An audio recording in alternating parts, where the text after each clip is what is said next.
मुलुक महाराष्ट्र या बुलेटिनची सुरुवात आपण करणार आहोत। महाराष्ट्राच्या राजकारणात जे वाक युद्ध सुरू झालेलं आहे शिंदे आणि ठाकरे गटामध्ये, त्या संदर्भातली शिंदे गटामध्ये सामील झालेल्या रामदास कदम माजी पर्यावरण मंत्र्यांनी आज थेट शिवसेनेचे पक्षप्रमुख उद्धव ठाकरे यांच्यावर अतिशय जहरी शब्दात टीका केली। किती दिवस तुम्ही बाळासाहेबांच्या नावानं मत मागणार आहात, किती दिवस बाळासाहेबांचा मुलगा असं सांगून महाराष्ट्राला ब्लॅकमेल करणार आहात, अशा शब्दात त्यांनी उद्धव ठाकरेंवर निशाणा साधलाय। आणि त्याचबरोबर शरद पवार यांच्या मांडीवर जेव्हा बसलात तेव्हा बाळासाहेबांचे विचारांचं काय झालं याच्या संदर्भातला सवाल सुद्धा त्यांनी उपस्थित केलाय।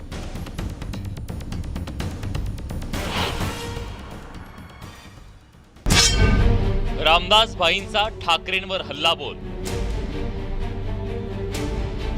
काँग्रेसची आघाडीवरून सेनेवर टीका। गणेशोत्सवात सेना शिंदे गटात शिमगा। एकीकडे राज्यात गणेशोत्सवाची धामधूम सुरू असताना दुसरीकडे राजकीय शिमगा सुरू असल्याचं चित्र पाहायला मिळतंय। माजी मंत्री रामदास कदम यांनी पुन्हा एकदा शिवसेना पक्षप्रमुख उद्धव ठाकरेंवर हल्लाबोल केलाय। सेनेतील बंडानंतर बंडखोर शिंदे गटावर शिवसेनेकडून टीका केली जाते। शिवसेना प्रमुखांच्या मुलाला सत्तेतून खाली खेचल्याचा आरोप उद्धव ठाकरेंनी केला, त्यावर आता शिंदे गटानं पलटवार केलाय। उद्धव ठाकरेंनी बाळासाहेबांच्या विचारांशी प्रतारणा केल्याची टीका रामदास कदमांनी केली आहे। फक्त बाळासाहेबांचा मुलगा बाळासाहेबांचा मुलगा बाळासाहेबांचा मुलगा म्हणून लोकांना ब्लॅकमेल तुम्ही किती वर्ष करणार आहात? मग बाळासाहेबांच्या विचाराशी आपण सुसंगत होतात का?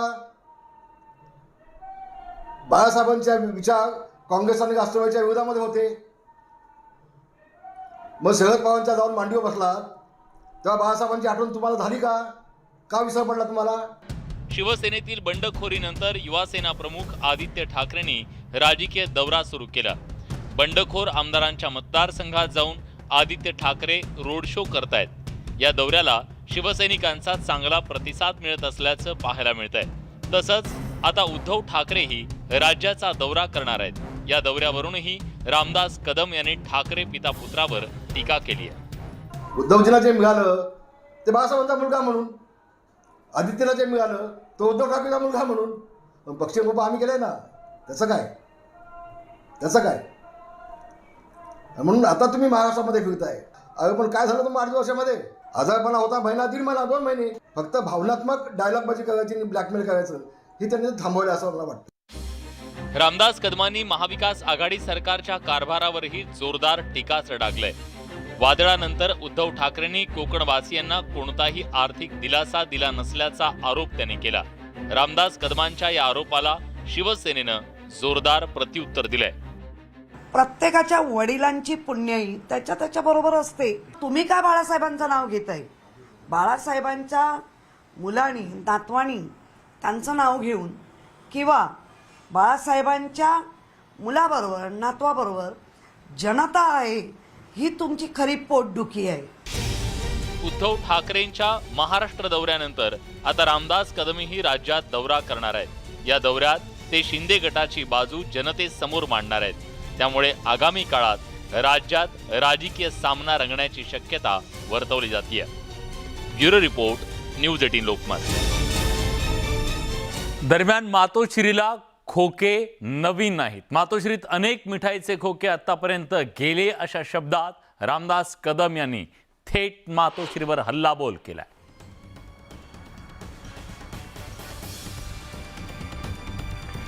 तर रामदास कदम यांनी अक्षरशः मोहीम उघडलेली आहे ठाकरे यांच्या विरोधात। कारण आता शिंदे आणि ठाकरे गटातला जो राजकीय संघर्ष आहे, जो कलगीतुरा आहे, तो शमण्याचं नाव घेत नाहीये। आणि आता यात रामदास कदम यांनी अधिक भर टाकली असंच म्हणावं लागेल। खोके खोके खोके तुम्ही म्हणताय, मातोश्रीमध्ये किती मिठाईचे खोके गेले आम्हाला माहिती आहे ना, आम्हाला तोंडपुड्या लावू नका ना। म्हणून म्हटलं जिसको कमला होती है उसको दुनिया पिली दिखती है। एक बोट जेव्हा समोरच्याला दाखवतो तेव्हा शिल्लक असलेली 4 बोटं आपल्याला असतात, याचं भान ठेवा। आणि मातोश्रीत किती खोके गेले सगळी किती मिठाई खाल्ली त्याला डायबिटीस होतच नाही हो, अजिबात नाही डायबिटीस होत, बिलकुल नाही. सवय झाली आहे ती, अंगवळणी पडलेलं आहे. आणि त्यांनी इथे बोट दाखवा आणि खोक्यांची भाषा करावी, यासारखा मोठा आश्चर्य कुठला नाही. यानंतर बातमी आहे एका मोठ्या राजकीय भेटीची. ही भेट झाली राज्याचे मुख्यमंत्री आणि मनसेचे अध्यक्ष राज ठाकरे यांच्यामध्ये. निमित्त बाप्पाचं होतं. राज ठाकरे यांच्या घरी गणेश विराजमान झालेत आणि त्या गणेशाचं दर्शन घेण्यासाठी, बाप्पाचं दर्शन घेण्यासाठी राज्याचे मुख्यमंत्री एकनाथ शिंदे हे पोहोचले. जवळपास पाऊण तास या दोन नेत्यांमध्ये चर्चा झाली. पण ही चर्चा राजकीय नव्हती हे दोघांनी सांगितलं. पण या दोन नेत्यांच्या भेटीनंतर राजकीय वर्तुळात नव्या समीकरणांची नांदी आहे का, असे राजकीय प्रश्न सुद्धा चर्चिले जात आहेत.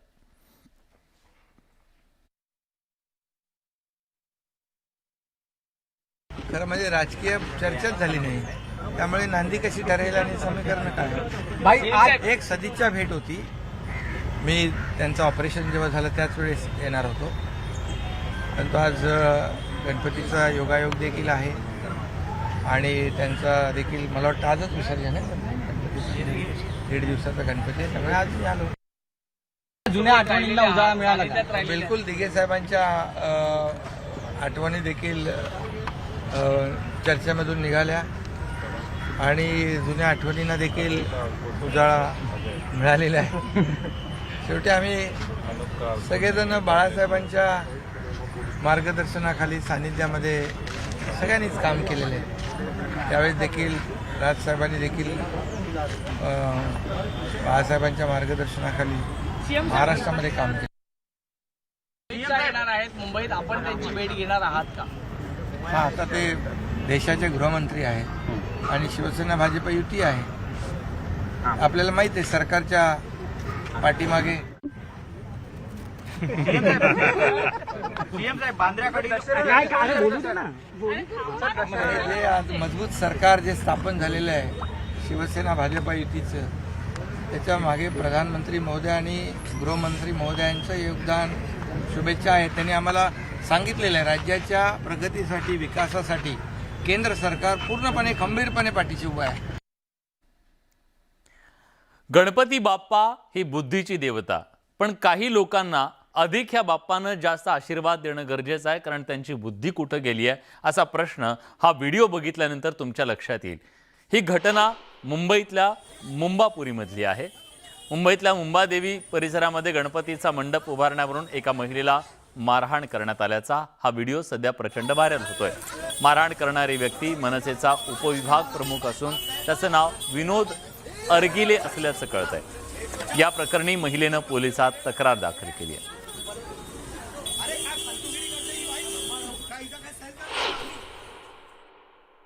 पक्षाचा जिथे जो बॅनर गेट लागत होता, ती महिला तिथे अडथळा निर्माण करत होती. ही महिला बेकायदेशीर फेरीवाले तिथे बसवते 7 ते 8 व त्यांचे ती महिन्याला काही पैसे घेते. परंतु या प्रकार घडण्यामागे तिने येऊन तिकडचा जो वासा होता लाकडाचा, तो वासा तिने ढकलण्याचा प्रयत्न केला. जर तो वासा पडला असता तर अनेक लोक तिथे जखमी झाले असते. त्यामुळे प्रसंगावधान राखून विनोद अर्गिले यांच्याकडून अनावधानाने हा प्रकार घडलेला आहे. तरी आम्ही कुठचंही याचं समर्थन करीत नाही आहोत. स्वतः ज्या महाराष्ट्र नवनिर्माण सेनेचे जे पक्षप्रमुख आहेत सन्माननीय राजसाहेब ठाकरे, हे 100% या गोष्टीकडे गांभीर्याने घेतील असं आता सर्वांनाच वाटतंय आणि अशा कार्यकर्त्याची हाकलपट्टी व्हायला पाहिजे. कारण एक ज्या वेळेला अशा गोष्टी घडतात तेव्हा इतरांनाही मग ते स्फुरण चढतं आणि नुसत्याच महिला नाही तर त्या सिनियर सिटीजन आहे. दहीहंडीच्या कार्यक्रमात भाजपनं मोठी आघाडी घेतली, शिंदे गटानं आघाडी घेतली आणि आता अशाच प्रकारची आघाडी गणेशोत्सवाच्या सुद्धा दरम्यान घेण्याचा भाजपचा प्रयत्न दिसतोय आणि भाजपनं आता हिंदुत्वाचा नारा अधिक बुलंद करण्याचा विचार केल्याचं दिसतंय. आणि त्याच अनुषंगानं मुंबईच्या विविध भागांमध्ये जे बॅनर सध्या झळकतायत गणेशोत्सवाच्या संदर्भातले, हे तेच तर दर्शवतायत. बघूया एक खास रिपोर्ट.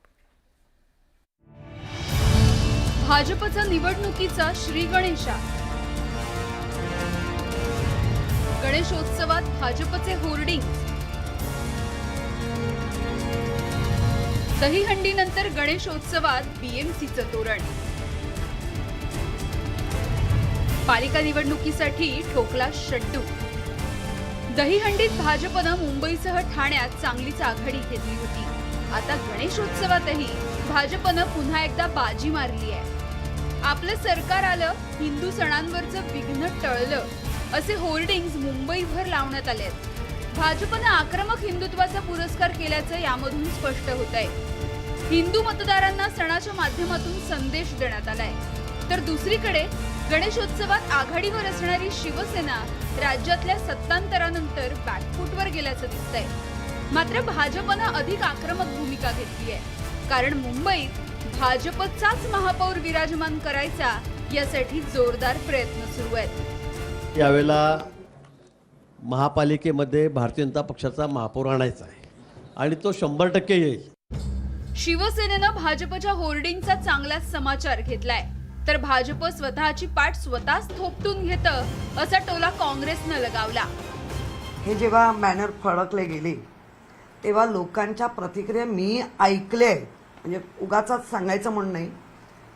2 वर्षाचा कोविड काळ हा सगळ्यांनी अनुभवलाय आणि तरी असं लिहित असतील तर ते खऱ्या अर्थाने अधिक सिंपत्ती उलट उद्धवजींना मिळते आणि हास्यास्पद आपण होत आहे. खरं तर हास्यास्पद स्वतःचेच फोटो लावून स्वतःचा प्रचार करणारं भाजप इव्हेंटबाज याचा प्रत्यय आज मुंबई शहरामध्ये आपल्याला हे सगळे बॅनर पाहिल्यानंतर पाहायला मिळते आहे. जनतेचं सरकार आलेले हे फोटो ते स्वतःच लावतात आहे आणि त्याच्यामुळे स्वतःची पाठ स्वतः ठुपटून घेण्याचा प्रत्यय भाजप प्रणित ईडी सरकारचा येतो आहे आणि ते त्यांचं दुर्भाग्य आहे. मुंबईतल्या मोक्याच्या जागांवर होर्डिंग्ज लावण्यात आले आहेत. बेस्ट बसेसवर सुद्धा जाहिराती लावण्यात आल्या आहेत. एकंदरीतच लवकरच मुंबई महापालिकेची निवडणूक जाहीर होण्याची शक्यता आहे आणि त्यासाठी भाजपनं चांगलीच तयारी केल्याचं स्पष्ट होत आहे. आता गणपती बाप्पा कोणाला विजयी करणार हे येत्या निकालानंतर स्पष्ट होईल. Bureau report, news 18 Lokmat. शिवसेनेत झालेल्या बंडाच्या वेळी पहिल्यांदा गुवाहाटीच्या दिशेनं जाणारे पहिले आमदार होते सांगोल्याचे शहाजी बापू पाटील. शहाजी बापू पाटील गुवाहाटीत गेले, तिथल्या डोंगराच्या प्रेमात पडले. पण आता मात्र तिथल्या शिवसेनेत, सांगोल्यातल्या शिवसेनेत आणि त्यांच्यातला राजकीय संघर्ष अधिक तीव्र झालेला आहे. आता शिवसैनिकांनी, तिथल्या युवा सैनिकांनी त्यांच्या विरोधात शड्डू ठोकलाय, तर दुसऱ्या बाजूला शहाजी बापू सुद्धा आक्रमक झालेत. त्यामुळे या दोघांमधला जो राजकीय संघर्ष आहे तो संघर्ष शमण्याचं नाव घेत नाहीये, तो अधिक पेटताना दिसतोय.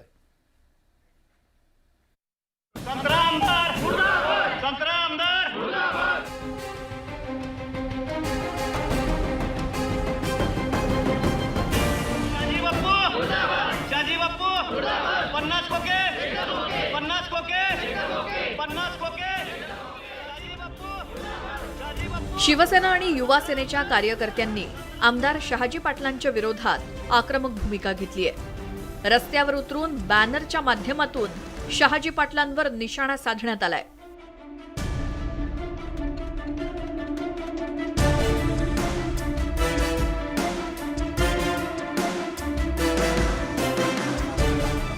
पन्नास खोक्यांचा संदर्भ देत शहाजी पाटलांना खिजवण्याचा प्रयत्न करण्यात आलाय. संत्रा आमदार आणि जॉनी लिव्हर असं शहाजी पाटलांना संबोधण्यात आलंय.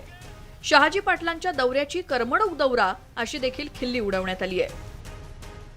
तुमच्या सांगोल्यामध्ये रस्त्याची परिस्थिती काय आहे, मतदारसंघातली काय परिस्थिती आहे हे थोडं बघा.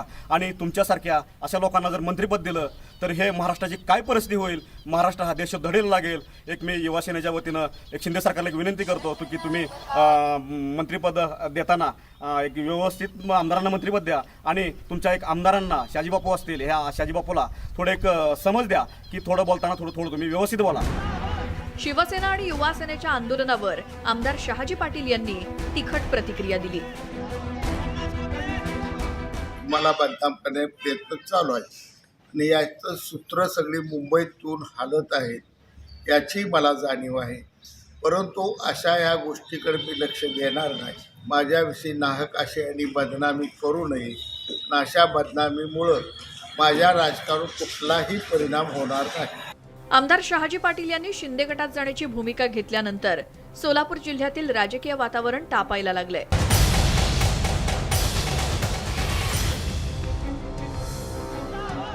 शहाजी पाटलांवर शिवसेनेकडून जोरदार टीका केली जाते.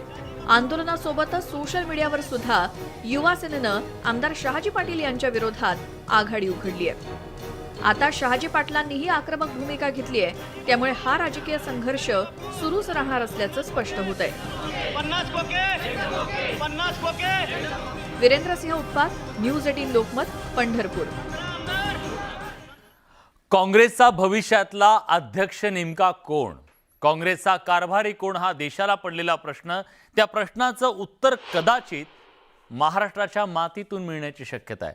कारण सध्या महाराष्ट्रातून ज्या नावांची चर्चा आहे त्यात मुकुल वासनिक, सुशीलकुमार शिंदे आणि सध्याचे काँग्रेसचे प्रदेशाध्यक्ष नाना पटोले यांच्या नावांची चर्चा सुरू आहे. दिल्लीमध्ये सोनिया गांधी या नावाबद्दल चर्चा करत असल्याचं सुद्धा सूत्रांनी सांगितलंय. सुशीलकुमार शिंदे आणि मुकुल वासनिक सोनिया गांधी यांच्या अतिशय जवळचे आहेत, तर नाना पटोले राहुल गांधींचे विश्वासू आहेत. त्यामुळे ही 3 नावं काँग्रेसच्या राष्ट्रीय अध्यक्षाच्या सध्या निवडीच्या दृष्टीनं चर्चिली जात आहेत. CWC बैठकीमध्ये 3 नेत्यांची मोठी प्रामुख्याने नावं राष्ट्रीय अध्यक्षासाठी चर्चेत आली आहे. त्याच्यामध्ये आपलाही एक नाव आहे. तुम्हाला राष्ट्रीय अध्यक्षाची जबाबदारी मिळेल तर काय? मला एक बघा हे मला अजून त्या लेवलला मी महाराष्ट्रातच काम करण्यामध्ये आनंदित आहोत. त्याच्यामुळे ही जी काही अफवा असेल मी त्या अफवेला काही मान्य करत नाही आणि त्याच्यामुळे मी त्याच्यावर कुठली चर्चा करणार. राहुल गांधी यांच्या जवळचे असल्यामुळे तुमच्या नावाची फार मोठ्या प्रमाणात चर्चा आहे. दुसरीकडे सुशीलकुमार शिंदे आणि मुकुल वासनिक यांचंही नाव आहे, परंतु राहुल गांधी यांची तुमची फार जवळीक असल्यामुळे तुमचा नंबर त्या ठिकाणी लागू शकतो. मला या चर्चेत कुठलाही, कारण की ही चर्चा आहे, या चर्चेमध्ये मला पडायचं नाही आहे. मी महाराष्ट्रात आनंदात आहो. मी इथं पक्ष मजबूत करण्यामध्ये लागलेलो आहो. त्याच्यात मला यश पण प्राप्त होते आहे. त्याच्यामुळे या सगळे अफवा जी, कारण की या अफवा ज्या आहेत की आता मी दुसरेच नावं काल 2 दिवसापासून ऐकत होतो, त्यामुळे ही मीडिया बातम्या आहेत. त्यामुळे याच्याबद्दलच्या काय म्हणतो कुकल्पित ज्या बातम्या असतात त्याच्यावर विश्वास ठेवायचा कुठलाही कारण नाही. शेवटचा प्रश्न, अध्यक्ष कोण होणार? अशोक गहलोत की राहुल गांधी? आमचं सगळ्यांचं मत आहे की राहुलजींनी राष्ट्रीय अध्यक्ष व्हावं, हे आमचं सगळ्यांचं मत आहे. त्याप्रमाणे व्हावं. व्हिडिओ जर्नलिस्ट प्रवीण सह विनोद राठोड, न्यूज 18 लोकमत, मुंबई. यानंतर महाराष्ट्राच्या राजकारणातून एक वेगळी ट्विस्ट आणणारी बातमी आहे. राज्याचे मुख्यमंत्री एकनाथ शिंदे यांनी मिलिंद नार्वेकर यांच्या गणपतीचं दर्शन घेतलेलं आहे. मिलिंद नार्वेकर हे शिवसेनेचे सचिव आहेत. उद्धव ठाकरे यांचे अतिशय निकटवर्तीय म्हणून ओळखले जातात. त्यांचे स्वीय सहाय्यक सुद्धा गेली अनेक वर्ष ते राहिलेले आहेत. आणि एका बाजूला शिंदे आणि ठाकरे गटात राजकीय वैर उभं राहिलेलं असताना उद्धव ठाकरेंच्या निकटवर्ती असलेल्या मिलिंद नार्वेकरांच्या घरी राज्याचे मुख्यमंत्री हे गणपतीच्या दर्शनाला गेलेले आहेत. मिलिंद नार्वेकर हे तेच आहेत ज्यांना उद्धव ठाकरे यांनी सुरुवातीला, जेव्हा ते सुरतमध्ये होते शिंदे गट आणि एकनाथ शिंदे, तेव्हा त्यांची मनधरणी करण्यासाठी ज्यांना पाठवलेलं होतं ते मिलिंद नार्वेकर होते. त्याच मिलिंद नार्वेकर यांच्या घरी आज मुख्यमंत्री एकनाथ शिंदेंनी भेट देणं ही निश्चितपणे एक मोठी राजकीय बाब म्हणावी लागेल. जरी अजून आतापर्यंत तरी मिलिंद नार्वेकर हे उद्धव ठाकरे यांचे निकटवर्तीय म्हणूनच ते ओळखले जातात, पण असं असताना सुद्धा एका बाजूला शिंदे आणि ठाकरे गटामध्ये राजकीय वैर असताना या भेटीगाठी किंवा हे घेतलेलं दर्शन हे अतिशय महत्त्वाचं आहे. हे कुठल्या इतर मंत्र्यांनी आमदारांनी घेतलं असतं तर वेगळी गोष्ट होती, पण राज्याच्या खुद्द मुख्यमंत्र्यांनी नार्वेकरांच्या घरी जाऊन गणपती बाप्पाचं दर्शन घेतलंय. स्वाभाविकपणे त्याची राजकीय चर्चा होत राहील. या होत्या महत्त्वाच्या बातम्या आणि यानंतर एक वेगळी बातमी. खरं तर भाजपच्या नेत्या पंकजा मुंडे या अतिशय आक्रमक आणि विरोधकांना धारेवर धरणाऱ्या नेत्या म्हणून ओळखल्या जातात, पण कायम न्यूज बनणाऱ्या, न्यूजमधून चर्चेत राहणाऱ्या पंकजा मुंडे आज आमच्या न्यूजरूममध्ये आल्या. या स्टुडिओत उभं राहून आज त्यांनी अँकरिंग सुद्धा केलं आणि त्याचबरोबर आज त्या पाहुण्या अँकर म्हणून आल्यानंतर त्यांनी नेमक्या कशा बातम्या दिल्या जाणून घेऊया.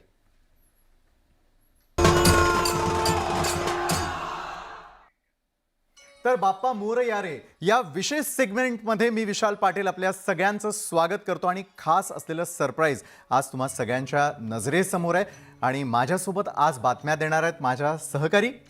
नमस्कार, मी पंकजा मुंडे न्यूज 18 लोकमतच्या स्टुडिओतून आज आपल्याला बाप्पांच्या बातम्या देणार आहे. बरं पंकजाताई, अनेक पत्रकार परिषदांच्या माध्यमातून तुम्ही लाईव्ह जाता, मात्र आज याच स्टुडिओतून अवघा महाराष्ट्र तुम्हाला पाहतोय, अवघा देश तुम्हाला पाहतोय.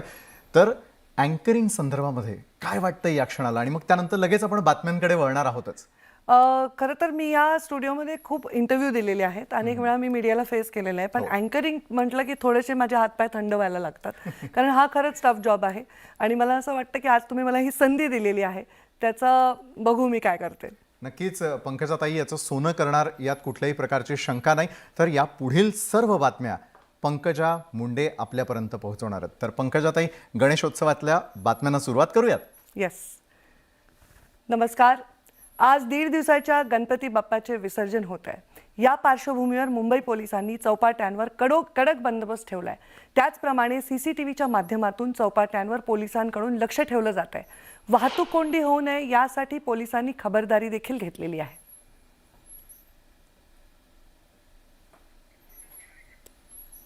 1.5 दिवसाच्या बाप्पाचं विसर्जन करायला गिरगाव चौपाटीवर मोठी गर्दी झालेली आहे.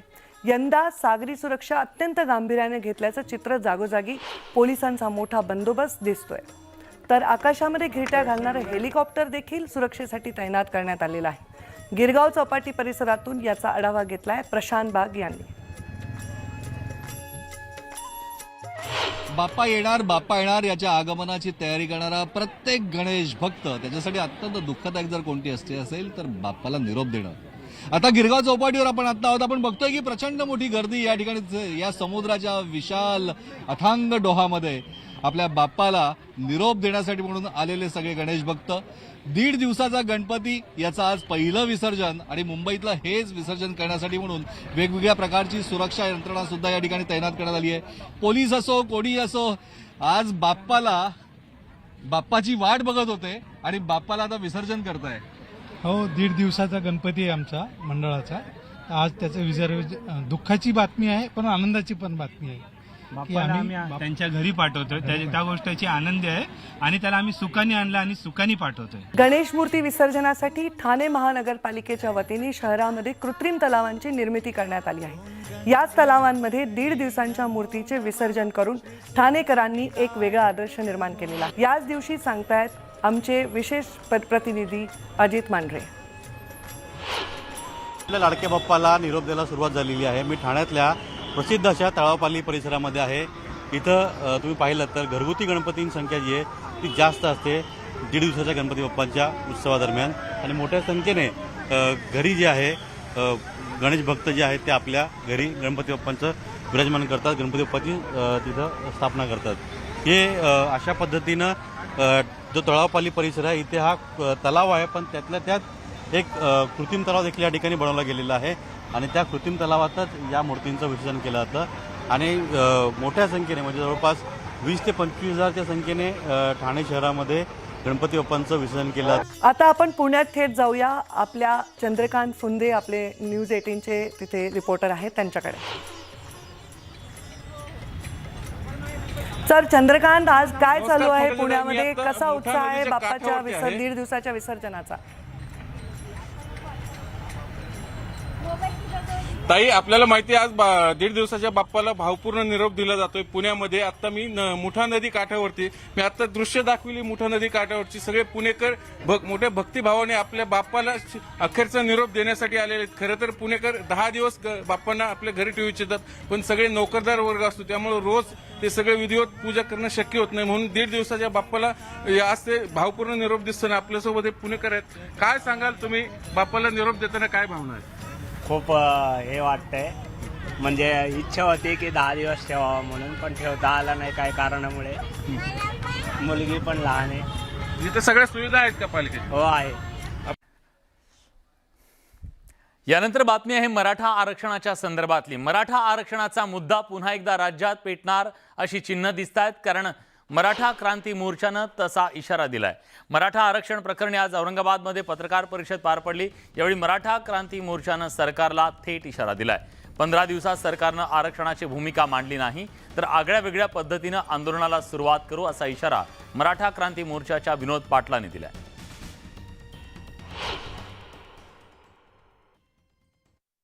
उलट सरकारच्या सोयीचं काम आम्ही आज या ठिकाणी केलं असं स्पष्ट जर बोलायचं. प्रश्न त्यांना कळलेले आहेत, त्यांची उत्तरं देखील आम्ही त्यांना देतोय. मग 15 दिवस पण फार मोठा कालावधी आहे, तर 15 दिवसाच्या आत त्यांनी करावं. मी परत स्पष्ट करतो की आता आम्हाला स्वतःवर केसेस घालून घेण्याची हौस नाही. राज्याने रस्त्यावरचे आंदोलन बघितले, राज्याने कोर्टाचे आंदोलन बघितले, पण एक आगळ्या वेगळ्या प्रकारे आमच्या मागण्या मान्य झाल्या नाही तर आम्ही निश्चित वेगळ्या पद्धतीचं आंदोलन करू असं आम्ही आज जबाबदारीपूर्वक या ठिकाणी सांगतो.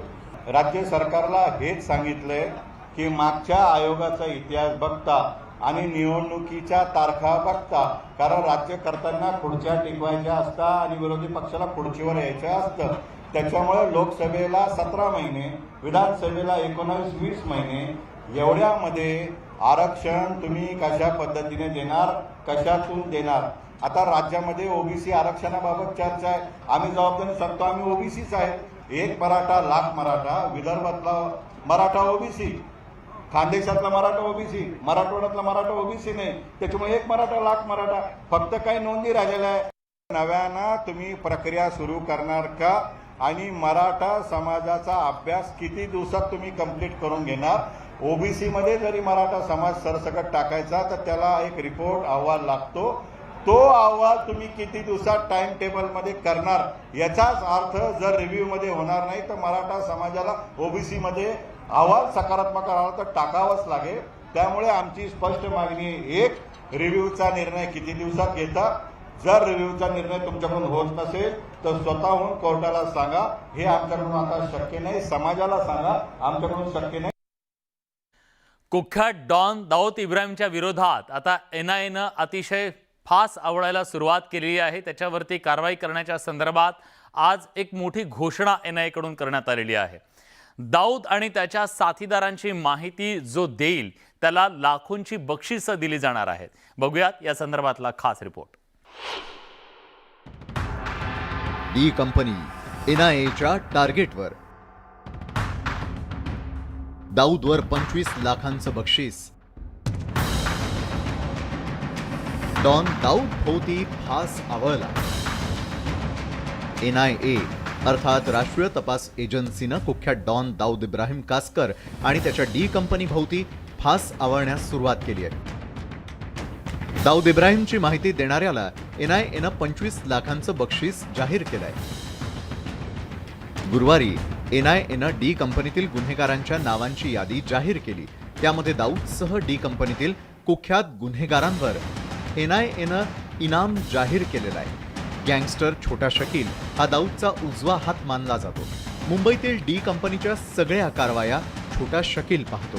त्यामुळे छोटा शकीलही NIAच्या टार्गेटवर आहे.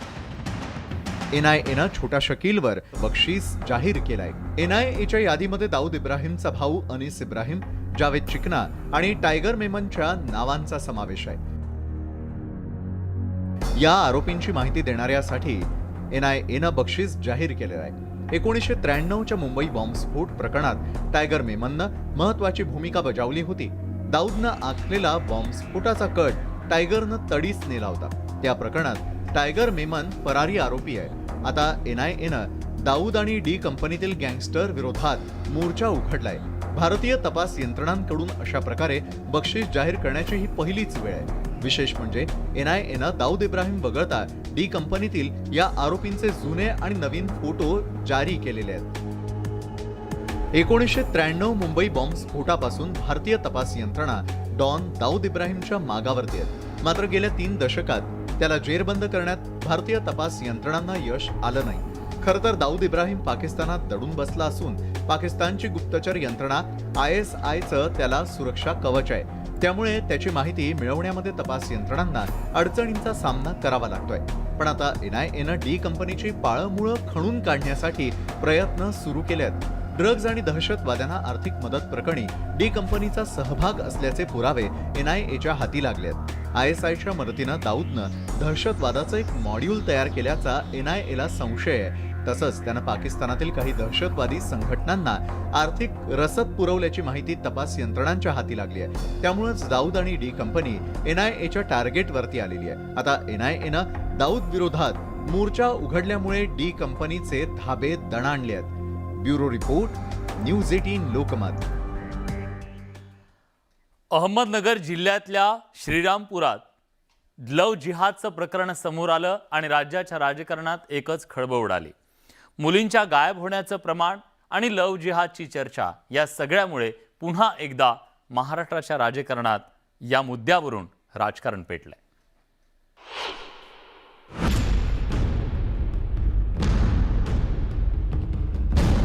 श्रीरामपुरात 5 तरुणी लव जिहादच्या बळी. हिंदू तरुणींचं धर्मांतर करून वेश्या व्यवसायात ढकललं.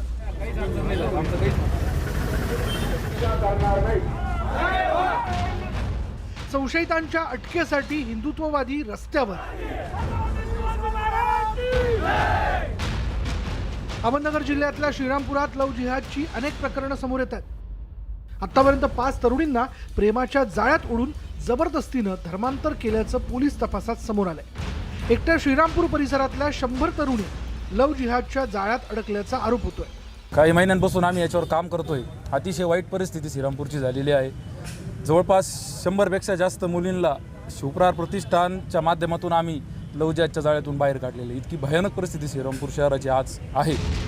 संशयितांच्या अटकेसाठी श्रीरामपुरात पोलीस ठाण्यावर मोर्चा काढण्यात आला होता. अपहरणाचा गुन्हा त्या साहिल कलीम पठाण याच्यावर दाखल झाला पाहिजे अशी मागणी या मोर्चाच्या माध्यमातून सर्व 18 पगड जातीच्या या ठिकाणच्या मावळ्यांच्या वतीने शिवप्रहार प्रतिष्ठानने केली. जर या प्रकरणामध्ये अपहरणाचा गुन्हा दाखल झाला नाही तर 3 ते 4 दिवसामध्ये संपूर्ण श्रीरामपूर शहर व परिसर आम्ही त्या ठिकाणी लोकशाही पद्धतीने व्यापाऱ्यांच्या सहकार्याने बंद ठेवणार आहोत. सुरुवातीला अशा घटना नाकारणाऱ्या पोलिसांनीही आता कारवाईला सुरुवात केली. त्यामुळं या प्रकरणांच्या मुळाशी जाण्याची गरज निर्माण झाली आहे. हरीश दिमोटे, न्यूज 18 लोकमत, अहमदनगर. सरकारी अधिकाऱ्यांचं डोकं ठिकाणावर आहे का हा सवाल विचारावा अशी परिस्थिती निर्माण झाली ती म्हणजे रत्नागिरीमध्ये. रत्नागिरी जिल्ह्यातल्या राजापूरच्या BDOने असे काही आदेश काढले की सगळे शिक्षक सगळेजण चक्रावून गेले. मुंबईतून कोकणात गणेशोत्सवासाठी येणाऱ्यांच्या स्वागताच्या कामाला या BDOने गुरुजींना जुंपल्याचा धक्कादायक प्रकार समोर आलाय. मुंबईकरांना चहा पाणी आणि वाहनांची व्यवस्था करण्याचे आदेश BDOने शिक्षकांना दिले. सरकारी योजनांचे सर्वे, जनगणना, मतदार याद्या तपासण्याची कामं कमी होती म्हणून की काय आता शिक्षकांच्या खांद्यावर चाकरमान्यांच्या स्वागताची जबाबदारी सोपवली गेली. या प्रकरणाची दखल शालेय शिक्षण मंत्री दीपक केसरकरांनी घेतली.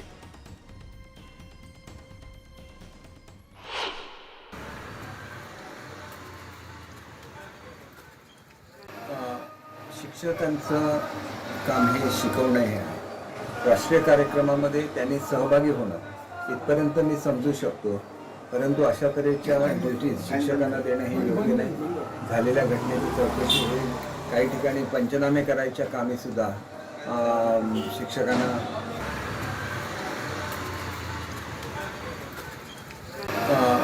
शिक्षकांचं काम हे शिकवणं आहे. राष्ट्रीय कार्यक्रमामध्ये त्यांनी सहभागी होणं इथपर्यंत मी समजू शकतो. परंतु अशा तऱ्हेच्या ड्युटीज शिक्षकांना देणं हे योग्य नाही. झालेल्या घटनेची चौकशी होईल. काही ठिकाणी पंचनामे करायच्या कामी सुद्धा शिक्षकांना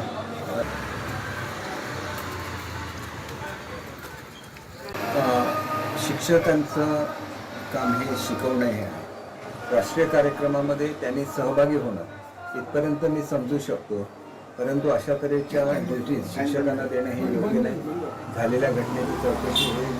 काही ठिकाणी पंचनामे करायच्या कामी सुद्धा शिक्षकांना.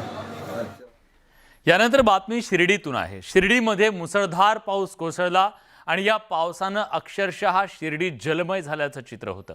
एवढंच नाही, साई संस्थांच्या हॉस्पिटलमध्ये सुद्धा पाणी शिरलं. त्यामुळे तिथल्या रुग्णांना मोठ्या समस्येला सामोरं जावं लागलं. शिर्डीमध्ये पावसानं नेमकी काय परिस्थिती निर्माण केली, जाणून घेऊयात या रिपोर्टमधून. साईंच्या शिर्डीत ढगफुटी, साईंच्या शिर्डीत पावसाचा कहर, संस्थानाच्या रुग्णालयात पाणी. राज्यात मागील अनेक दिवसांपासून विसावा घेतलेल्या पावसानं शिर्डीला चांगलंच झोडपलंय. जोरदार पावसामुळे साई संस्थानाच्या रुग्णालयात पाणी शिरल्यानं डॉक्टर आणि रुग्णांची चांगलीच धावपळ झाली.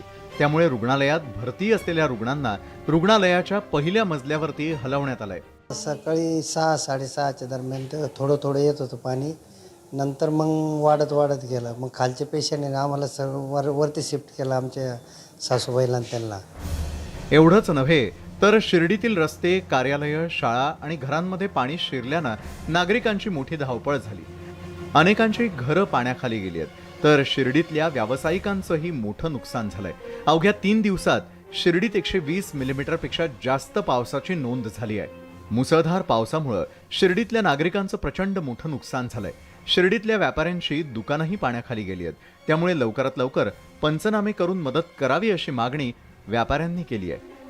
हरीश धिमोटे, न्यूज 18 लोकमत, शिर्डी.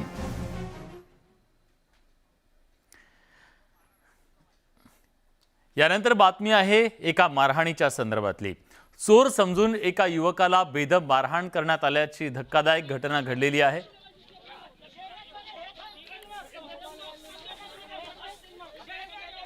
नाशिकमध्ये सिटीलिंक बसच्या चालक आणि वाहकांनी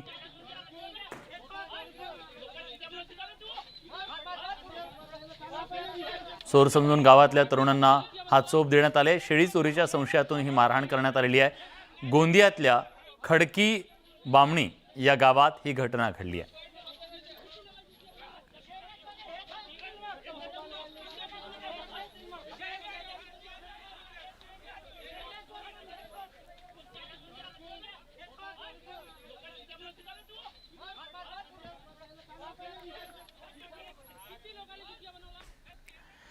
यानंतर बातमी आहे ती म्हणजे खाकीवर उगारण्यात आलेल्या हाताची. मुंबईतल्या कप परेड परिसरामध्ये एका पोलिसालाच मारहाण करण्यात आल्याचा धक्कादायक प्रकार समोर आला. पोलीस अधिकाऱ्याला ही मारहाण करण्यात आलेली आहे.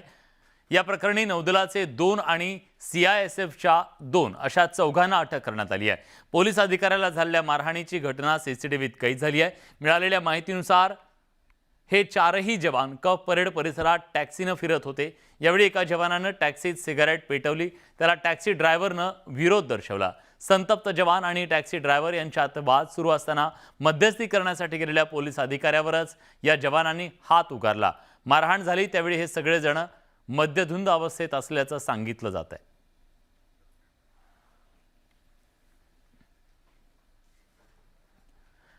एखादी नशा किती घातक ठरू शकते, ती जीवावर कशी बेतू शकते याचं एक उदाहरण पिंपरी चिंचवडमध्ये घडलेलं आहे. आणि पिंपरी चिंचवडमधल्या या घटनेनं एकच खळबळ उडाली आहे. त्याचं झालं असं की दारू पिण्याच्या सवयीमुळे एका व्यक्तीनं आपल्या 5व्या मजल्यावरच्या घराच्या खिडकीतून उतरण्याचा प्रयत्न केला. या प्रकारात नशेत असणाऱ्या व्यक्तीचा तोल गेला आणि ती व्यक्ती थेट 5व्या मजल्यावरून खाली कोसळली. त्याचा जागीच दुर्दैवी अंत झाला. पिंपरीच्या निगडी परिसरातल्या सेक्टर 22 मधल्या प्रेरणा सोसायटीच्या 11 नंबर बिल्डिंगमध्ये ही दुर्घटना घडली. अनिल कांबळे असं मृत व्यक्तीचं नाव असून निगडी पोलीस पुढील तपास करत आहेत.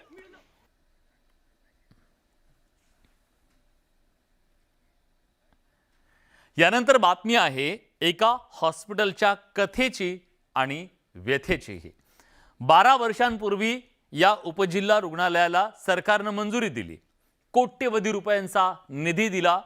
पण 12 वर्षात या हॉस्पिटलची साधी वीट सुद्धा उभी राहिली नाही. का असं झालं?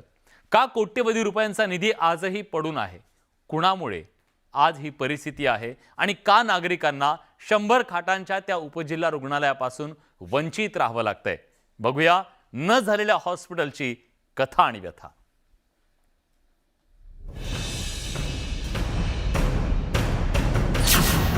पुरणकरांचं स्वप्न कधी साकार होणार?